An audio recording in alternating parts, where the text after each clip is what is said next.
Utuko wa muthenya wa gatano nirio mũtino ũyũ ũrahanĩkire barabara-inĩ ya Namanga gũka Nairobi na gũthiĩ bũrũri wa Tanzania.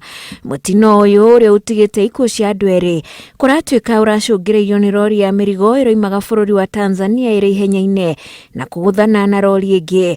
Na ĩkĩũrĩra mũtino ĩragũtha andũ atatũ arĩa mararĩ nduthi-inĩ, erĩ marakua hau na ũmwe arahonia nguraro thibitarĩ-inĩ. Akaingia upande wa right side, so akapatana na lori ingine on the right side, wakaumizana kidogo, akarus control, akarudi left kwa pavement, akapatana na watu wa pikipiki amebebana watatu na ameweza kuwaangamiza na kuua wawili, mmoja sahi anapata matibabu hospitalini. Aira moigĩte nĩ mũtino ngiragirĩrĩirio korwo ndereba wa rori ũyũ ndararĩ ihenya-inĩ na harĩa ũrahanĩkĩire nĩ makinya manini kuma ceceni ya gũthimĩra ũritũ wa rori na turera cia mĩrigo. Alafu hii lori tu anakimbia sana. Kitambo mimi kufika hapa tu anaona hii lori uligongana na lori nyingine hapa mbele. Na hawa jamaa pikipiki uko mbele ya hii lori.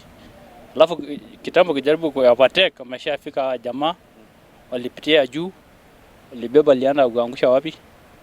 Huko. Madereva wa Tanzania wakifika mahali kuna weighbridge ama kuna junction wajaribu kupunguza speed. Chuzi tumeshuhudia kesi ya mheshimiwa wetu Memusi, bibi yake ameaga. Wiki mbili ama mwezi ijaisha ndio hii kesi nyingine tuko nayo leo. Ukiangalia hii lori iko mahali mbaya, imekuja kuanguka kwa weighbridge. Tafadhali serikali uweze kutusaidia. Komanda wa borithi wa gĩcigo gĩkĩ Daudi Roronyokwe nĩkĩrĩte mũkonde igũrũ rĩgiĩ mũtino ũyũ, akiuga mĩrĩ ya erĩ acio ĩrĩ mocarĩ-inĩ ya thibitarĩ nene ya Kajiado na ũcio ũngĩ akĩamũkĩra ũrigiti thibitarĩ-inĩ ũcio. Mũtino ũyũ ũhanĩkĩte rĩrĩa Akenya marahinyĩrĩrio kũgĩa na ũigĩrĩrĩki barabara-inĩ nĩguo kũnyihia ikuũ iria iraumana na mĩtino ya barabara.